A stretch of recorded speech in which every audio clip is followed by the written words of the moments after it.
Hey guys, good morning. Welcome back to our channel, The Eton Squad. My name is Addie. So for today's video ay ang mga ihahanda at dadalhin bilang isang dual citizen kung ikaw ay babiyahe ng Pilipinas ngayong Enero 2024. Details coming with.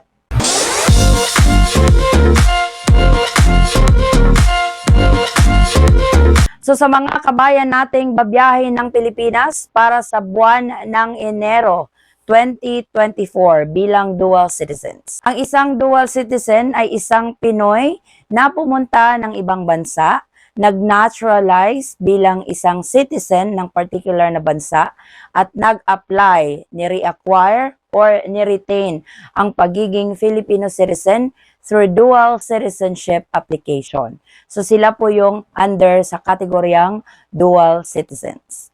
Ano-ano ang dapat na ihanda bilang isang dual citizens kung ikaw ay pauwi ng Pilipinas ngayong Enero 2024?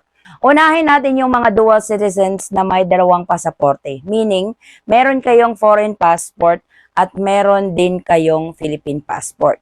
Meron tayong in-upload na video explaining sa paggamit ng mga pasaporteng ito. Kung ano ba talaga ang gagamiting pasaporte, papasok ng Pilipinas, ano yung mga bawal at hindi bawal na gamiting pasaporte kapag ikaw ay pauwi ng Pilipinas. So feel free to check out the channel para sa mga video ito.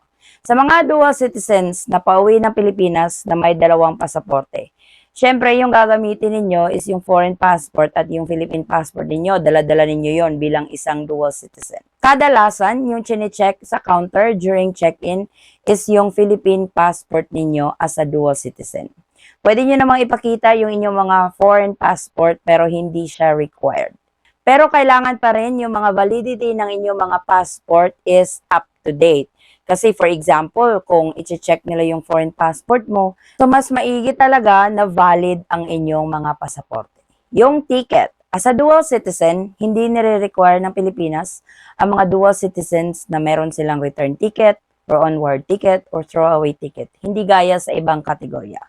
Pwede kang bumiyahe ng Pilipinas on a one-way ticket kasi meron ka nga dalawang pasaporte. Papapasukin ka without question. Doon naman sa mga walang Philippine passport, pwedeng-pwede naman yon. Gagamitin nyo po ang inyong foreign passport, pero dapat dala-dala nyo ang inyong 3 pages na dual citizenship documents. Naalala nyo yung nag-oath taking kayo bilang Filipino citizen ulit? Through dual citizenship application, binigyan kayo ng Philippine Consulate or ng Bureau of Immigration ba ng 3 pages dual citizenship documents. Dalhin nyo po yon kasi pwede po yung substitute para sa Philippine passport kung babiyahe kayo ng Pilipinas. Ang e-travel registration ay mandatory. So, kung ikaw ay pauwi ng Pilipinas bilang isang dual citizen, magrehistro sa e-travel within 3 days bago ang iyong alis galing sa iyong bansang pinanggalingan. So, for example, galing ka ng Canada or galing ka ng Australia or galing ka ng US, magrehistro 3 araw bago bumiyahe. Pwede ka magpatulong sa inyong kamag-anak or kapatid or kapamilya kung hindi kayang magrehistro online. Tandaan lang po, ang e-travel is 100% free. Huwag po kayong magpaloko doon sa mga website na nag-o-offer ng QR code ng e-travel tapos magbabayad kayo. Hindi po yun legit.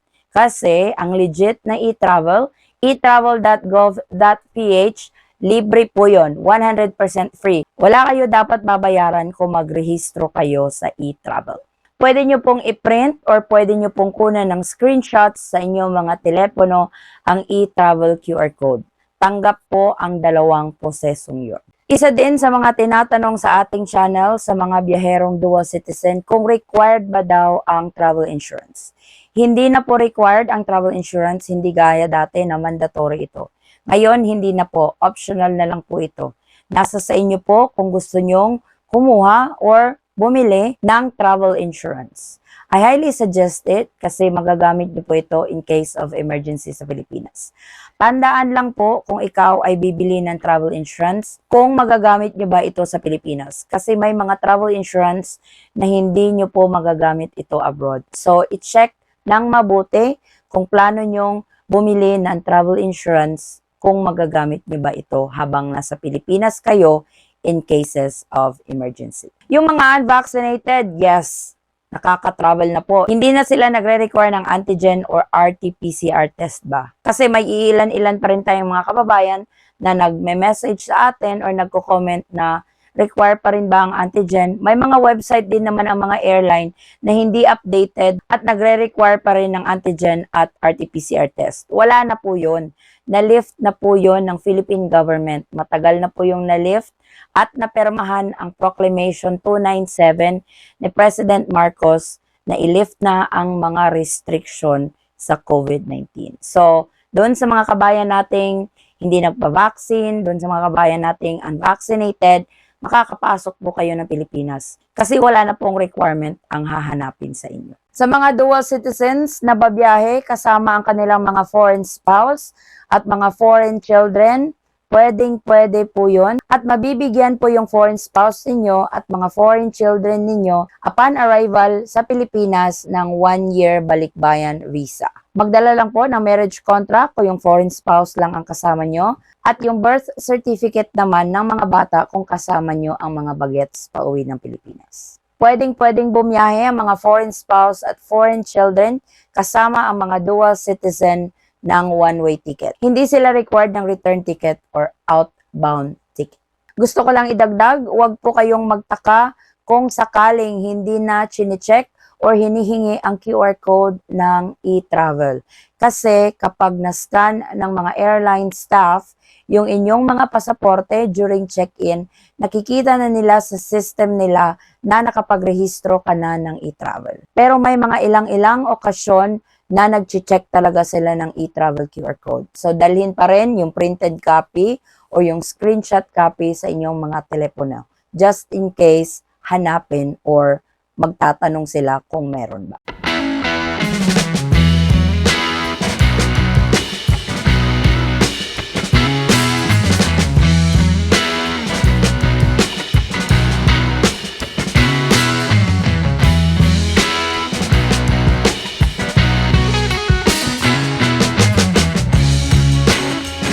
At doon naman sa mga kabayan nating kakauwi lang ng Pilipinas bilang dual citizen, maaari po ba kayong magbahagi ng inyong mga karanasan o mga dokumentong hiningi sa inyo pagka-uwi nyo ng Pilipinas or during immigration process para mabigyan natin ng heads up ang ating mga kababayang dual citizen na pauwi ng Pilipinas ngayong Enero 2024. At maraming salamat po kabayan sa inyong pagbahagi ng impormasyong ito.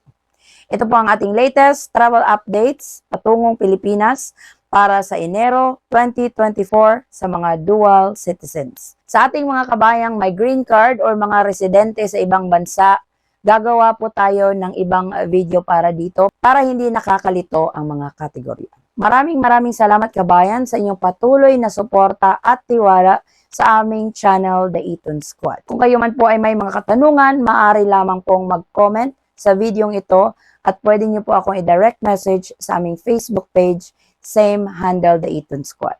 At ipagpaumanhin ninyo kung hindi po ako nakaka-reply agad-agad, pero susubukan po nating mag-reply as soon as possible sa inyong mga katanungan. Muli kabayan, ako'y nagpapasalamat sa inyong patuloy na pagsubaybay sa aming channel, The Eton Squad. At naway ang inyong biyaheng patungong Pilipinas ay smooth, stress-free, at hassle-free. Mag-ingat po tayong lahat. Stay safe, stay healthy, and God bless everyone.